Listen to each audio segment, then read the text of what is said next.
Welcome to the Power of Pleasure podcast. I'm your host, L'Oreal, and I'm on a mission to help you embrace pleasure as a lifestyle. This show is a love letter to all the pleasure life has to offer. And each week, I'll be chatting with friends, loved ones, peers, and people I admire about all things pleasure. Through these conversations, I'm giving you the best tools, resources, and tips to help you create a life that is ooey gooey juicy good, one shift at a time. So buckle up and let's get ready for this week's episode.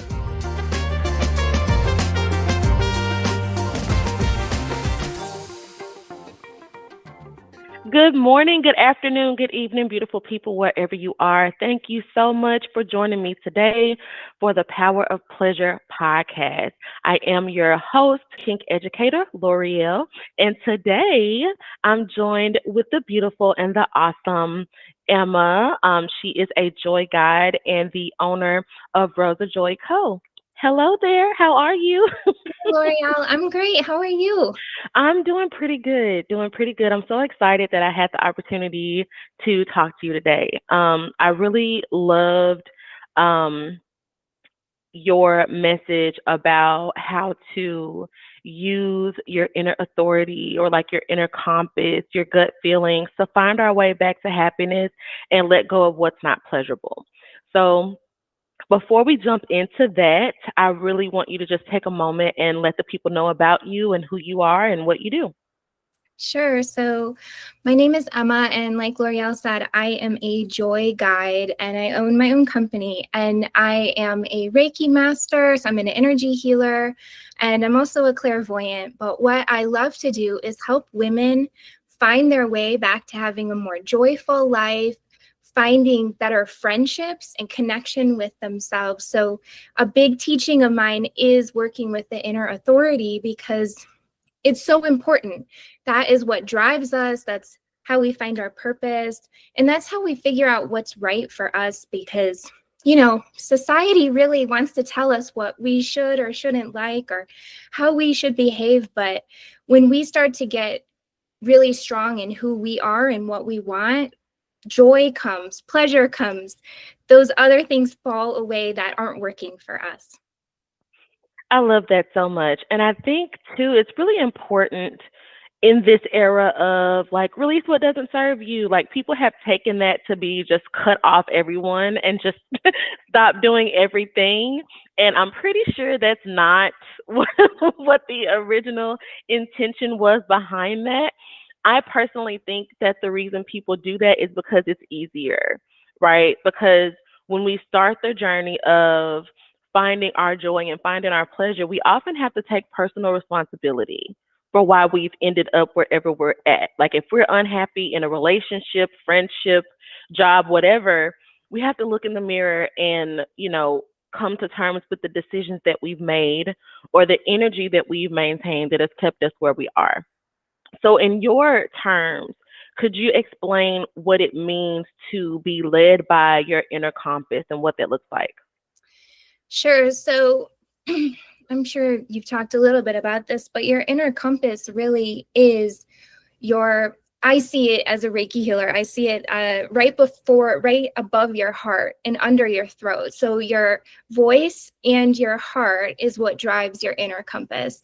So it really is that, we call it a gut feeling or an intuition, an inner knowing. It's that piece of you that says, this is my path forward. This is what I enjoy. This is where I need to go to be better for myself and understand the world better. So an example is, somebody may tell you, you should take this job or you should take on this project. You may be feeling inside, this isn't correct for me. This doesn't feel right. I feel gross. I feel icky about this. But instead of listening to that inner feeling, you say, everybody around me knows better than I do, so I'm going to follow what that person is telling me to do. But really, when you're true in your inner authority, in your inner knowing, you would follow that feeling and say, my head might be saying something else, but my inner authority is saying, no, it doesn't matter what my head's saying. It doesn't matter what people are saying around me. So that's kind of where trusting our inner authority is really comes in. And I can give 5 million examples of this, but one example is a few months ago, someone offered me, because I do some freelance work on the side, somebody offered me this freelance project. And it sounded interesting at first, but I felt almost nauseated when I was thinking about it. And my Wow. head kept saying, "What's wrong? You can do this." But my heart, my inner authority was saying, "No, don't do it." So I rejected this. I rejected the project. A few weeks later, I found out there's so much drama in this particular project and around this. And my Mhm. inner authority knew. It knew. I didn't have to noodle over what the problem was. It was just, it's not right. Move on. And that's it. Yeah, yeah. I I can't even begin to count how many times I went against my own inner authority, my own inner knowing, even with the smallest of things, right? Like if I'm driving down the highway and I feel like I need to take another direction, I'm like, no, this way's shorter. And then there's like an accident and I'm stuck in traffic for like an hour.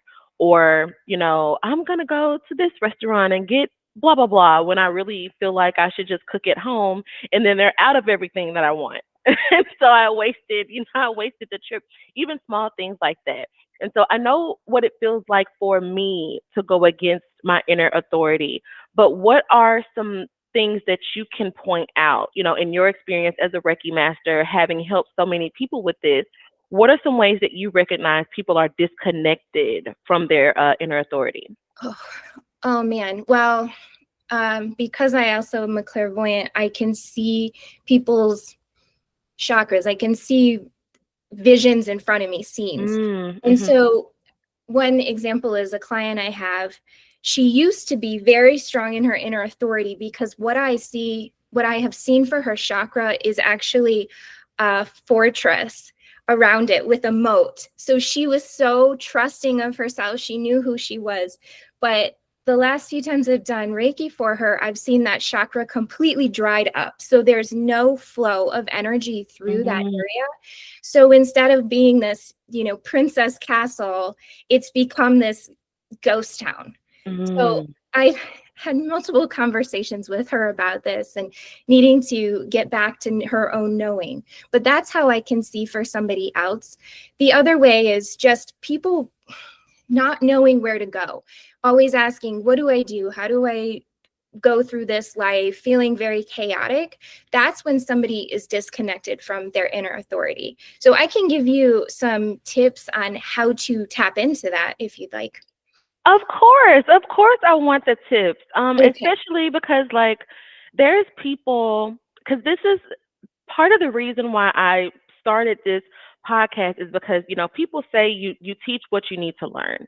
Mhm. And I was really like deeply grounded in my inner authority last year. But then a lot of things happened that kind of knocked me off my square. And I am in the process of getting grounded in myself again and getting aligned with, who I am, getting aligned with my divine design. And so I know like what I've been going through with starting to rebuild trust in myself, rebuild a connection to spirit or the universe or whatever you want to call it. And I can speak to that specifically, but I'm having people on the show that have different experiences because I want people to see that there's a spectrum to healing.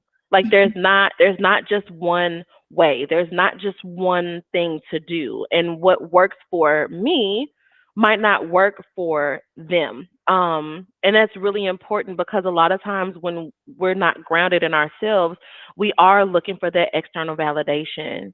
And we are looking for someone to, I guess, give us permission to make certain decisions, giving us permission to do something that we want to do or just tell us what to do. I don't know if you've had moments like that where you're like, oh, I just want someone to just tell me what I need to do so that I can move on. But that can be really dangerous. And in my experience, it's often left me feeling even worse, in the long run than it was before. And so I think like having tips on how to recognize and trust your own inner authority when you've been disconnected for so long is super important. So all that said to say, yes, tips please. Yes. And I love how you put that a spectrum of healing, because it really is. There's no one size fits all. I'm such an advocate for therapy because that's one route of healing, but then you can build upon that and do so many other things in addition. You know, energy healing is great, but it's one tool in the toolbox. So there's a Mhm. lot to be said for all of that. But and I agree with you, L'Oreal, about how it feels when you go against that inner knowing. When, and I'll just say, you know, I'm 38 now, but up until I was about 30, I let everybody else drive my car for me. You know, now I'm in the driver's seat, Mhm. but for a long time I was in the passenger seat. So I did not even understand what it meant to listen to my inner authority or my gut. But when I moved across the country from Michigan to Colorado without a job, without knowing anybody, the word I like to use is convicted.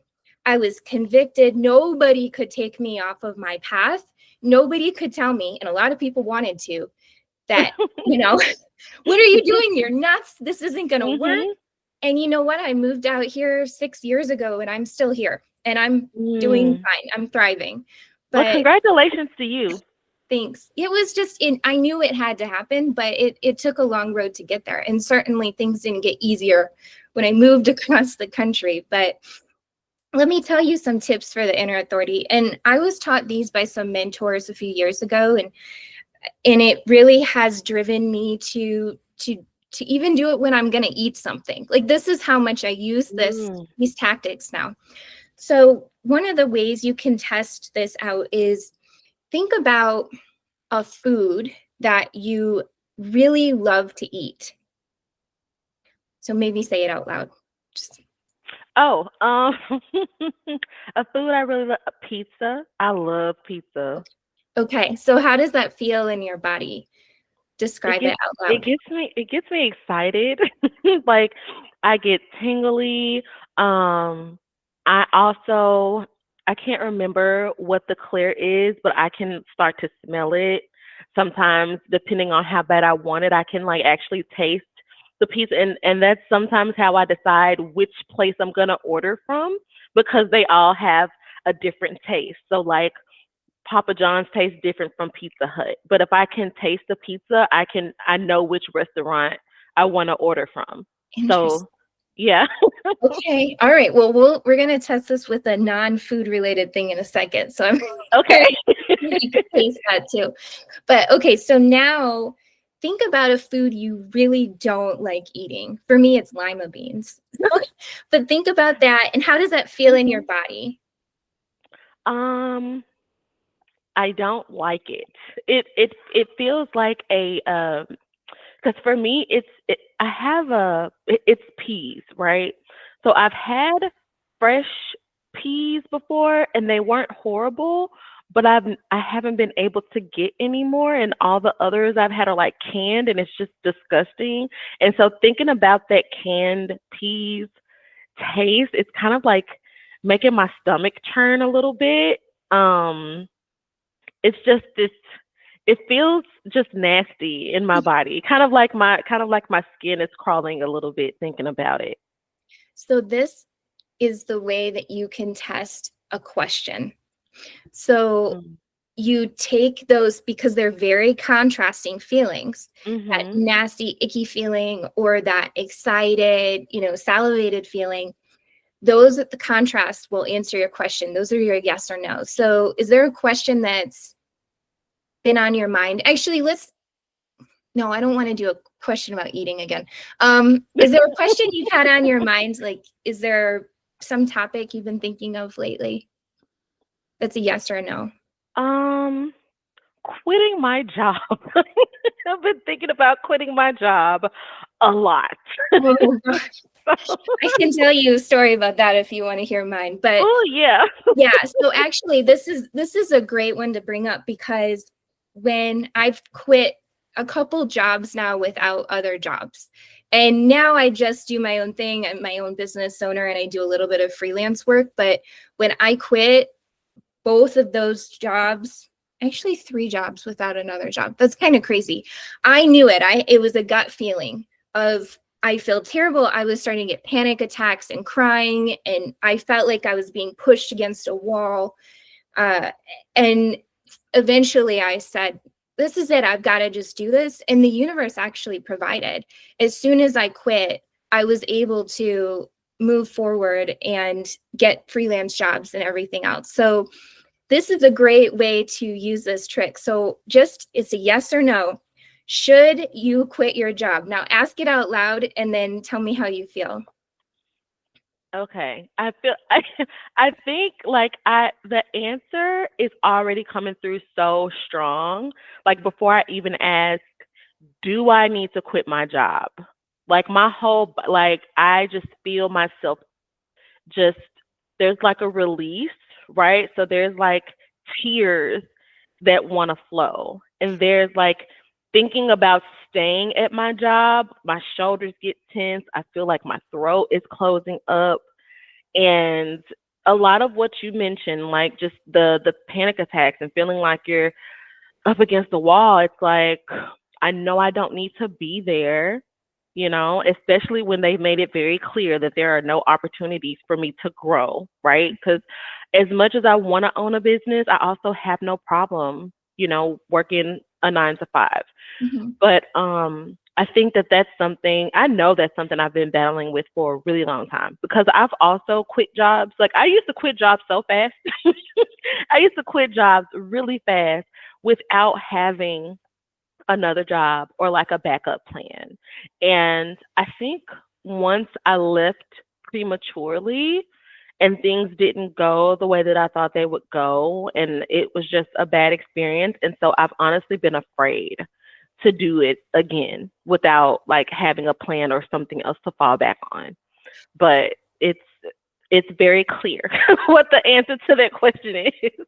I love that. But I also understand the terror of it. And that's why and when I say I quit jobs without another job, it was 6 or 4 months of agonizing about what's next for me. But it Mm, got to a point that my mental health and my physical health was so bad that it was almost the universe, even my spirit guides when I was doing my clairvoyant work were screaming at me, what are you doing? Get out of this job. You'll be supported. But I just did not understand how I was going to be supported. And sometimes that's the scariest step is, not having that safety net in front of you.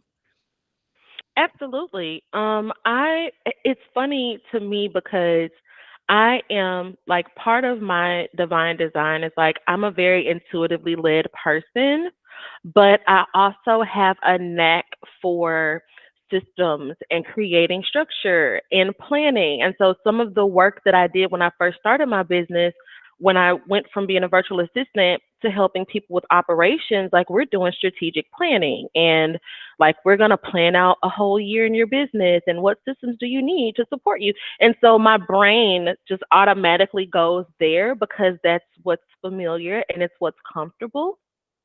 But I also know that that doesn't work for me. Like I'm trying to make that work for me, but I know that operating that way just doesn't work for me. I'm supposed to be one of those take the first step and then the next step will pop up kinds of people, right? And so I'm really working to align myself with that and trust the process. It is not easy at all. It's not easy at all. No, it's growth every day, trusting the process. I do have another trick for teaching inner authority, but I did want to say that I wonder if have you done any visioning or manifesting or writing things down? Because that has helped me a lot to put Mhm. it out on paper.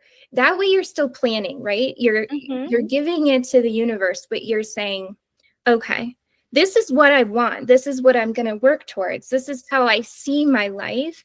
So even when it's scary because you're saying, I don't know what I'm going to do next. I'm not sure what the next step is. You can at Mhm. least say, this is what I vision. And the next step will probably just appear in front of you, almost like a step or a door. Mhm. But Mhm. that way you still feel like I don't know. I feel like I always have to have control, which is Yes. so, Yes.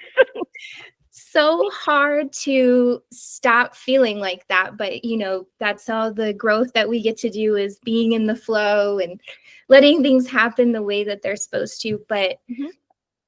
at least you're having a little bit of control and saying, this is what I like for my life. It might be better than what you put Mhm. down, but at least you have that in front of you, and it makes it a little bit less scary. Yeah, so my spirit team kind of has to trick me into doing that.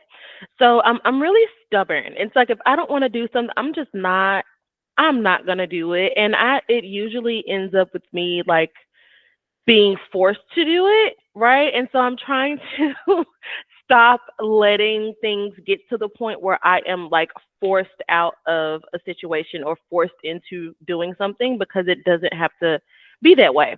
So I have been told to journal, right? Like journal, just write your feelings, just write. And I'm like, want to, blah, blah, blah.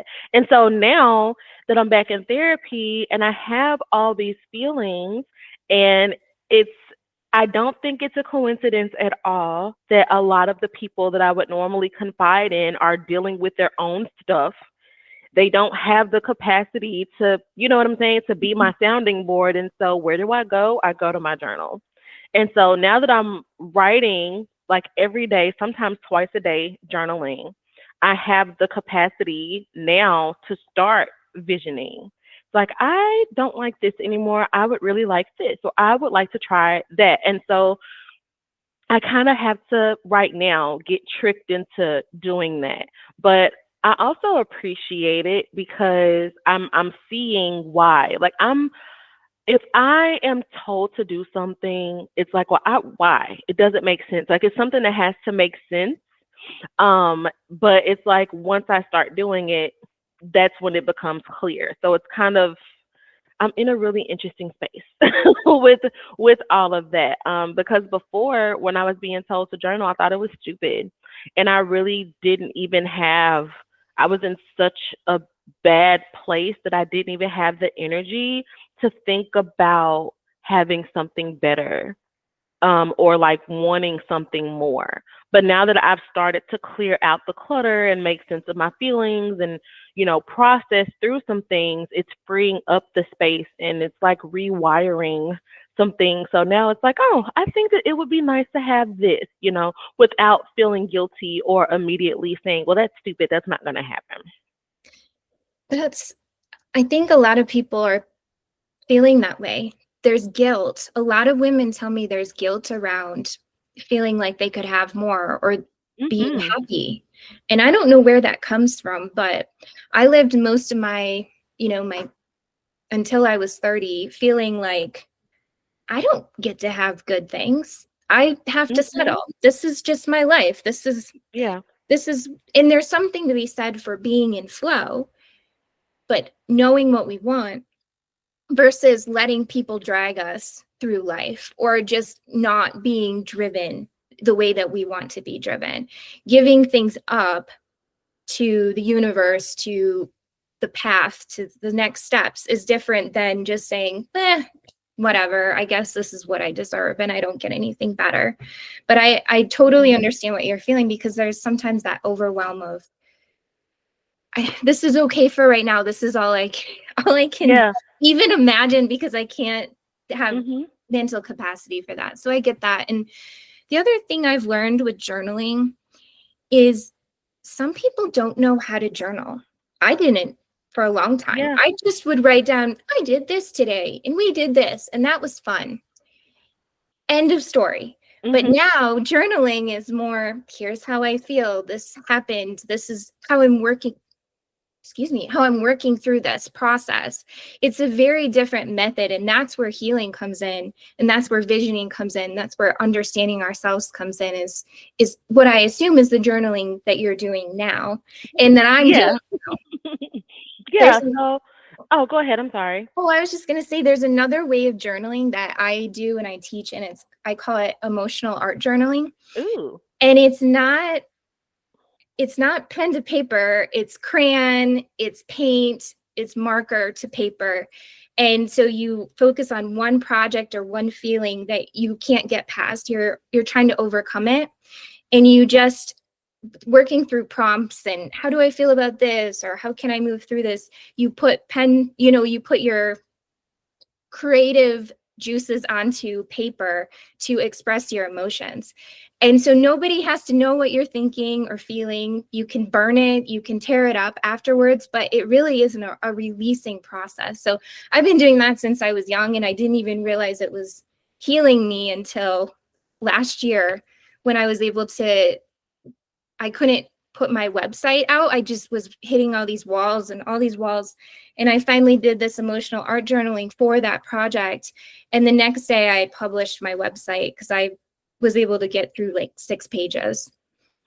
That is amazing. And so, like, that, I feel like I love when these moments happen, right? Because I have been putting off getting back into like podcasting and stuff for a while, but it never freaking fails. Every time I interview someone, whether it's somebody I know, whether it's a new person like you, someone that I haven't met before, it just things just align so perfectly, right? Like there's always something that I get and there's something I'm able to give to whoever I'm interviewing. And so I love that. And what made me think of that is like I have crayons with me like right now. I have crayons at my desk.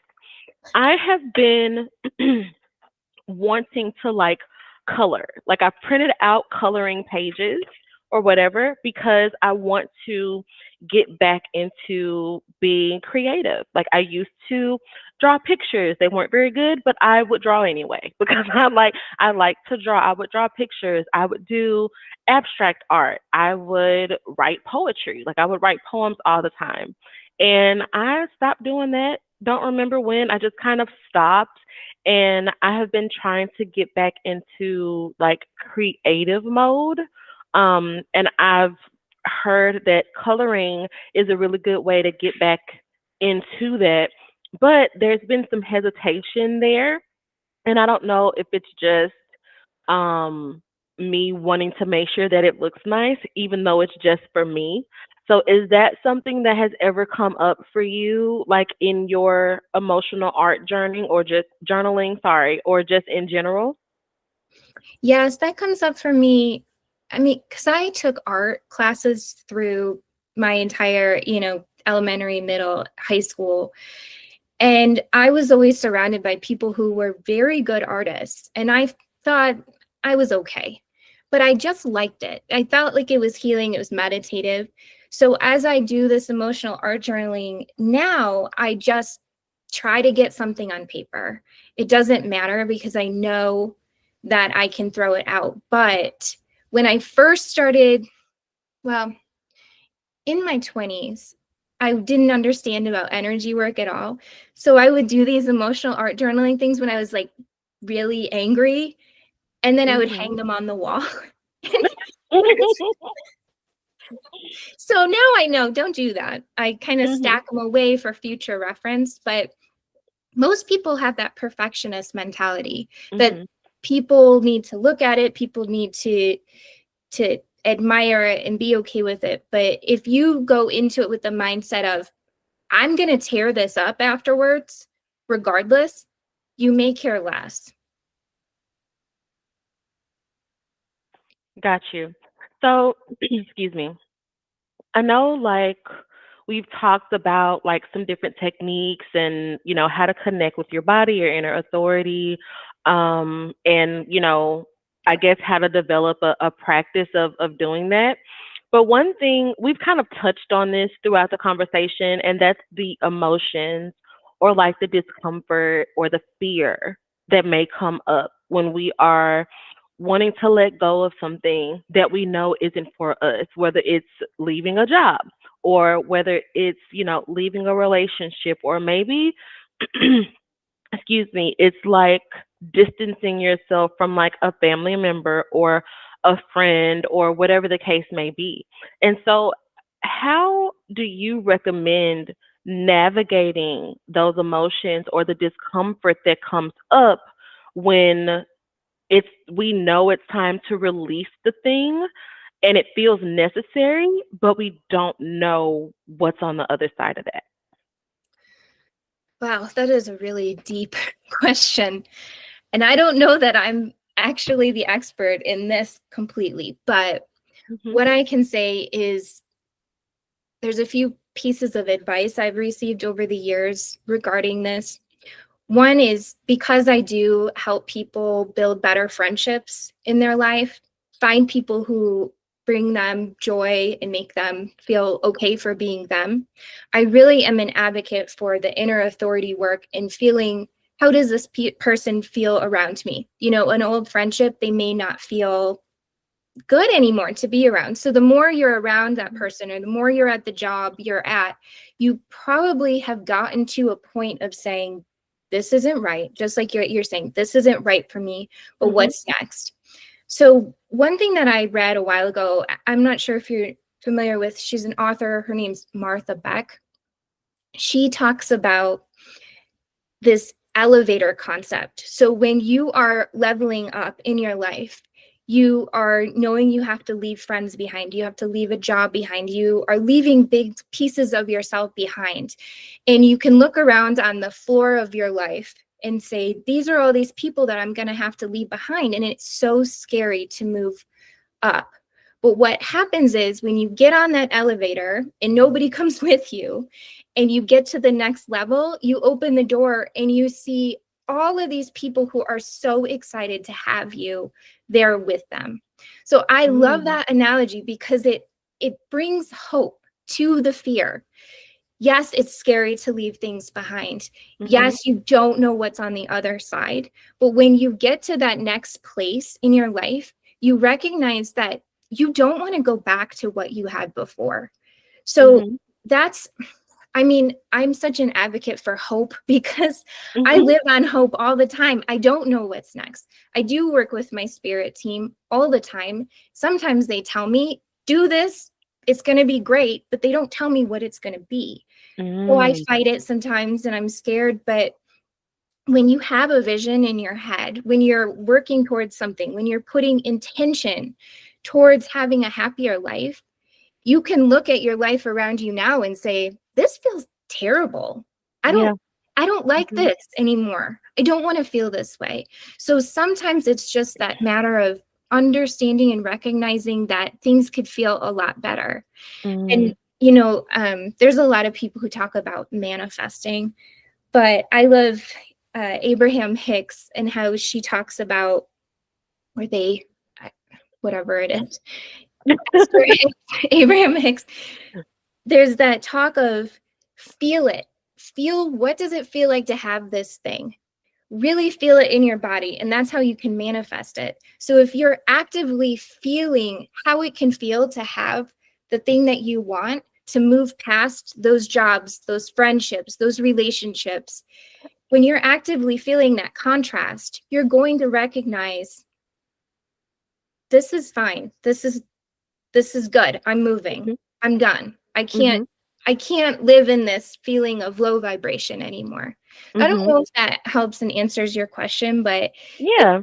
it's kind of a hard thing for everybody Mhm. to grasp onto, but that's why I'm such a fan of visioning and manifesting and journaling and you know Mhm. having intention set. Yeah, I think that's a really good because I will probably ask that question again.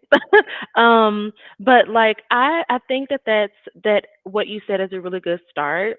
Because like I mentioned before, sometimes we just need to, as it relates to feelings, sometimes we just need to get the feelings out so that we can make room for something else.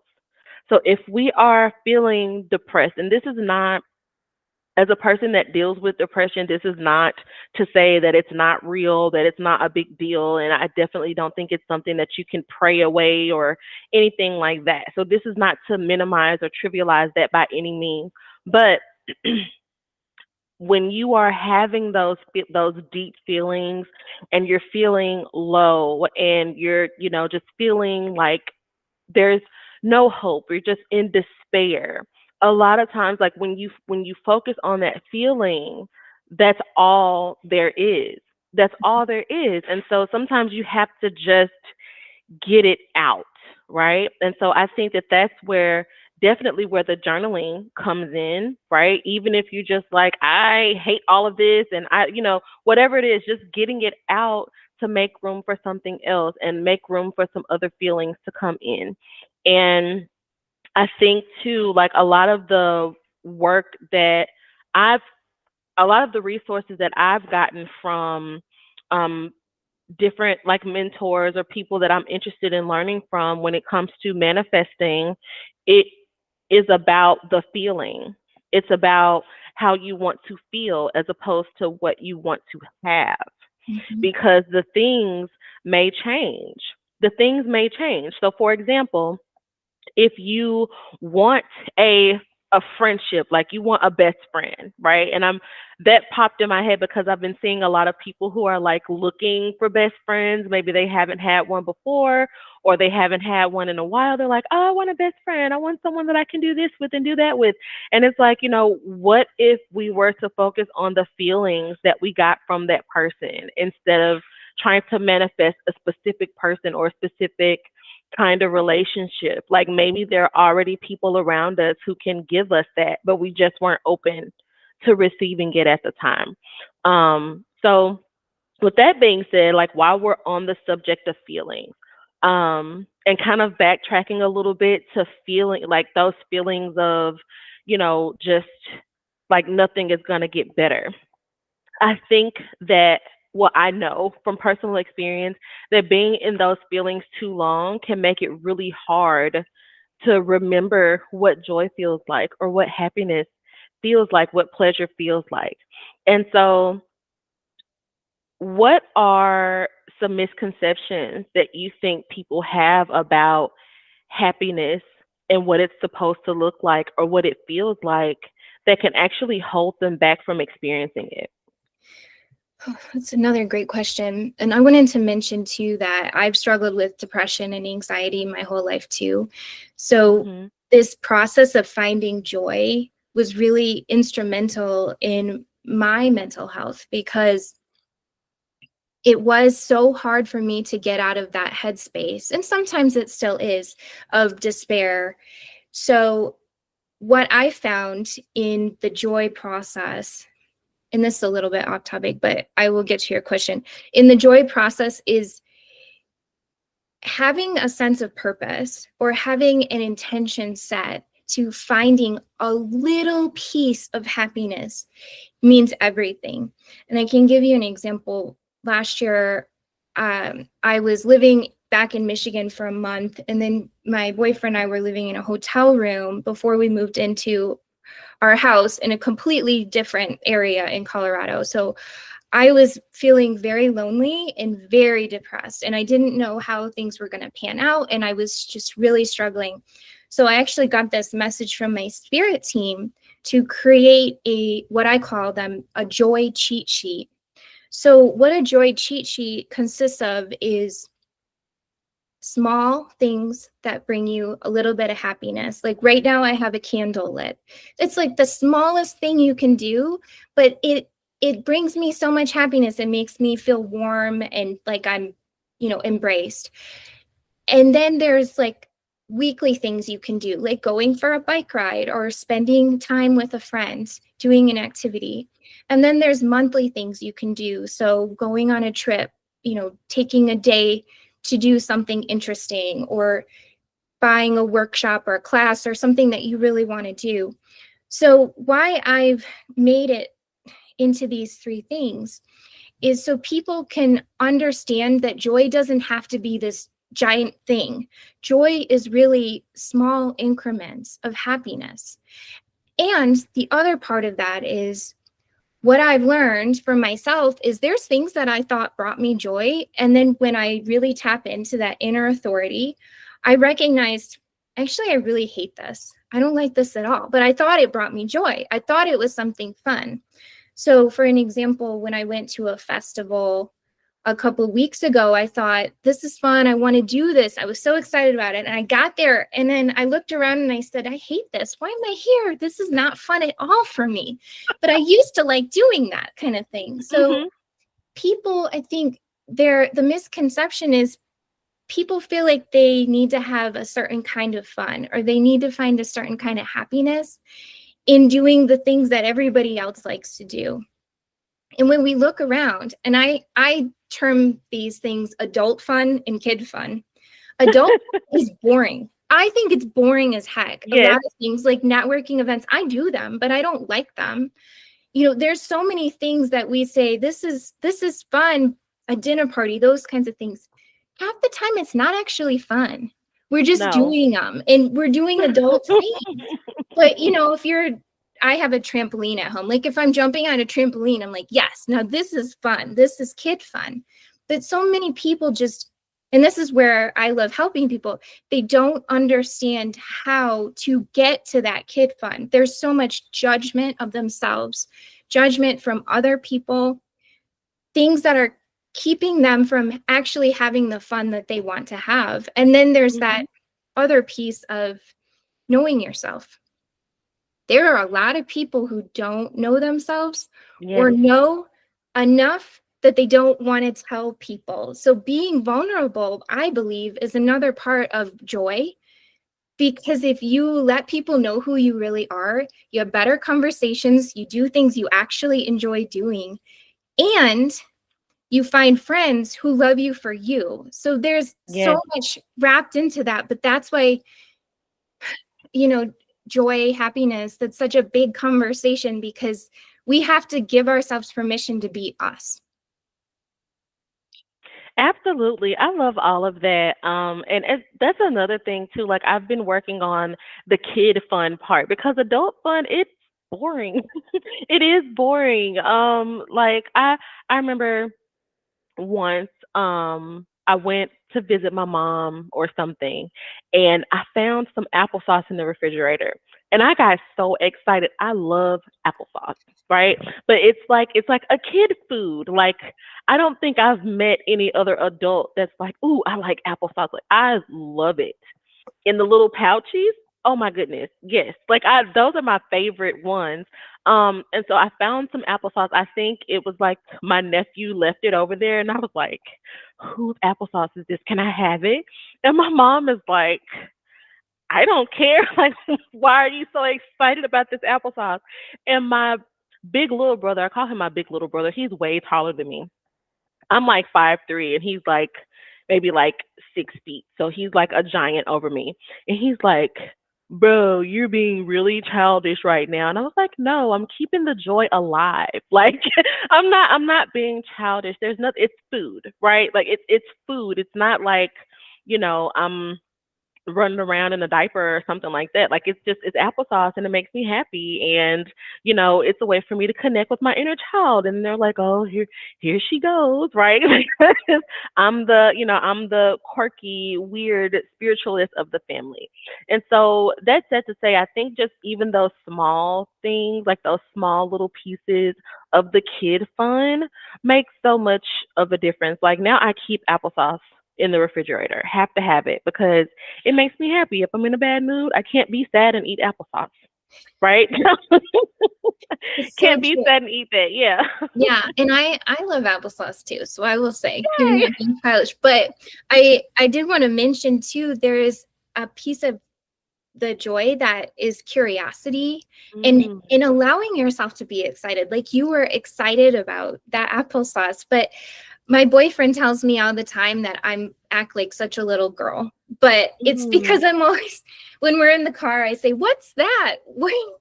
What's this? What do you think that is?" It's all these questions, and he's doesn't ever have any answers for me. But I am always using my imagination as we're driving, just even down the road. I look around, I'm curious. And there is actually research that shows if you have awe, if you have curiosity, if you're out in nature or just walking down the street and you're paying attention to the things around you and focusing on it, you do find better connection, more happiness, and all that. So I've been doing that forever. But the more I'm curious, the more I'm excited about things around me, the more happy I am. So I'm sure you've seen that in your own life too. It's like once you Mhm. get started, you can't really stop feeling like that unless you let other people put you down or make you feel like a jerk for Mhm. feeling like a child. But you know what? Sometimes you just got to shut those people out. Actually, Yeah. most of the time you do, I think, Yeah. because so many people are worried about what others think about them, and it's ridiculous. And it Yeah. stops us from doing the things we want to do because we're worried about other people.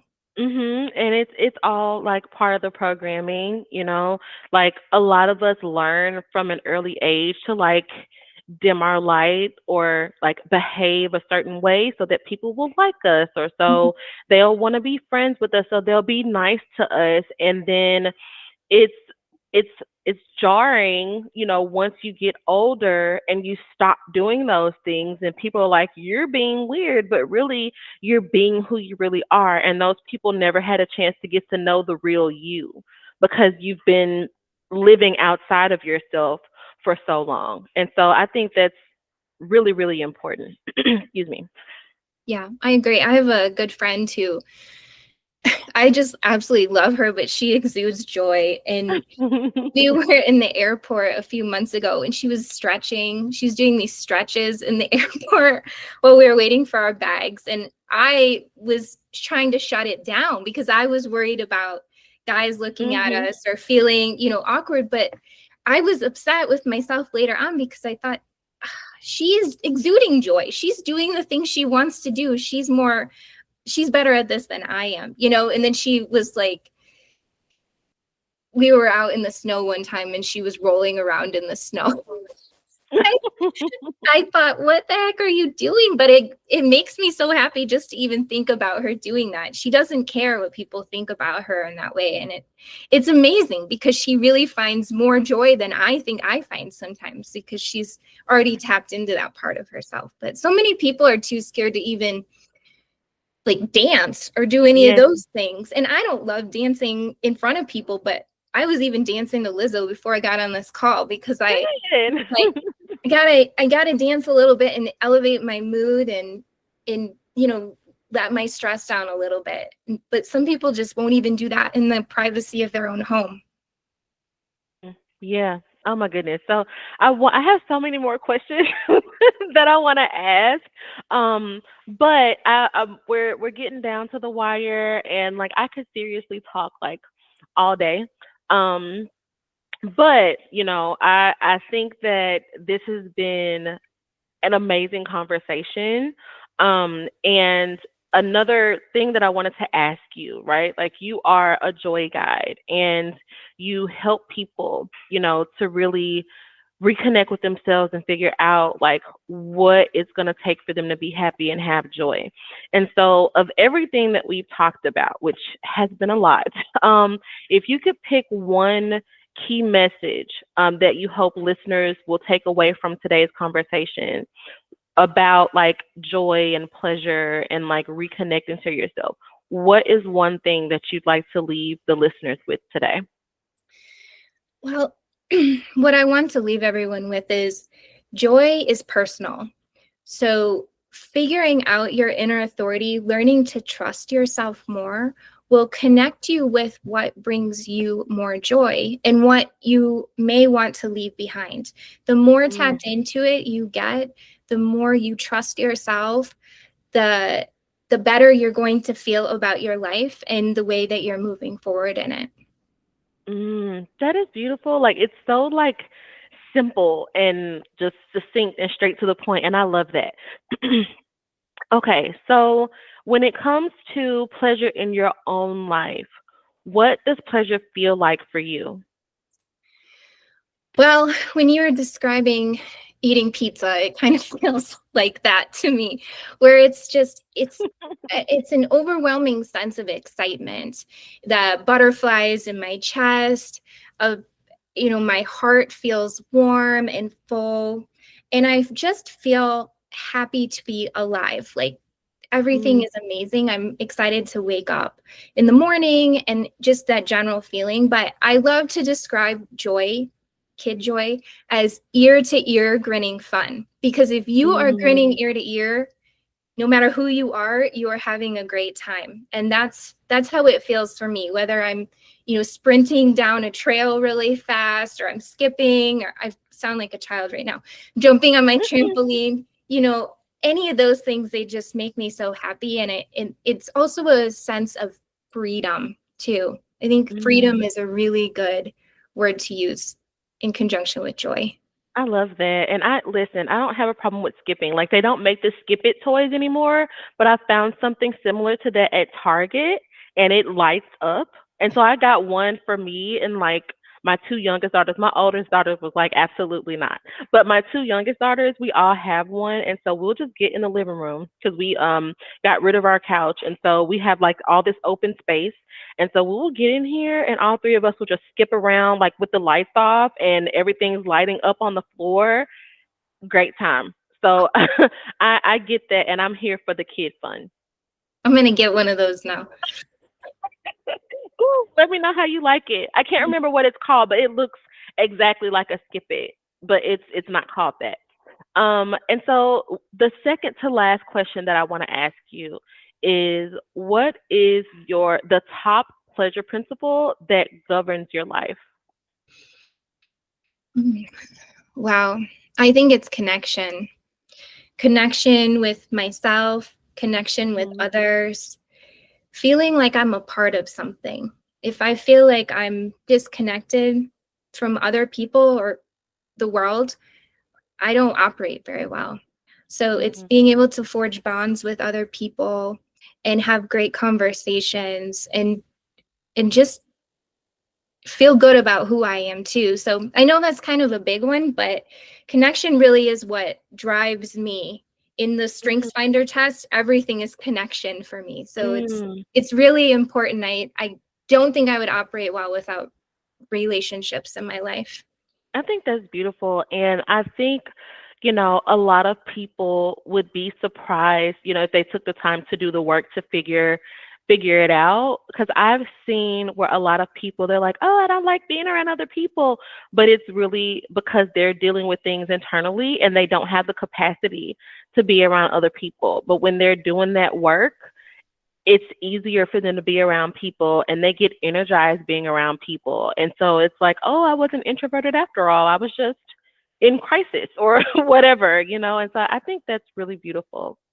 Yeah, I think, well, that's my Find Your Tribe program is all about helping people heal themselves so that they can connect with others again. It's such an Mhm. important part of the journey. You can't just make friends, you have to make friends as a healed or somewhat healed person. Absolutely. Mm-mm-mm. Okay. So this has been so much fun, and I can't say thank you enough for taking a step to like talk to me because we've never, met each other. We've never talked before. And so I was super nervous, but I really appreciate your time today, and this has been better than I even thought that it could be. So thank you so much for joining me today. Well, thank you, L'Oreal. And you know what? I did a little bit of creeping on you, and I saw your website and I said, "Oh, I'm going to love her. This is going to be great." So I was less nervous. Awesome. Well, that makes me so happy. I really appreciate that. And so before I let you go, like, do you want to just take a moment and let people know where they can find you? Like, I'm going to have your website and stuff in the show notes, but how can people get in touch with you? Yeah, so I'm on Instagram and Facebook, RoseJoyCo. And also my website is rosajoyco.com. And if you are interested, people can come on to the website and get my joy cheat sheet and my friendship roadmap to start their journey of finding new friends and their journey back to joy. And you can get that for free by subscribing to my newsletter. Wonderful. Thank you so, so much. I appreciate you. I appreciate your time. Thank you for sharing your energy with me and the audience today. And I look forward to hopefully having another conversation in the future. I would love it. Thank you so much for having me on. Of course. Thank you. Thank you for joining me on this week's episode of the Power of Pleasure podcast. Make sure to check the website, powerofpleasurepodcast.substack.com. On the site, not only will you find some blog posts and other helpful tools to help you continue the mission, you'll also be able to access the show notes as well as any social links and resources from this week's guest. While you're at it, if you found this information valuable, which I'm sure you did in some way, go ahead and take a few moments to leave a rating or review wherever you're listening to this episode and share out on social. I hope to see you next week for another episode of the show. And in the meantime, in between time, go out and do one thing today to help you embrace pleasure as a lifestyle.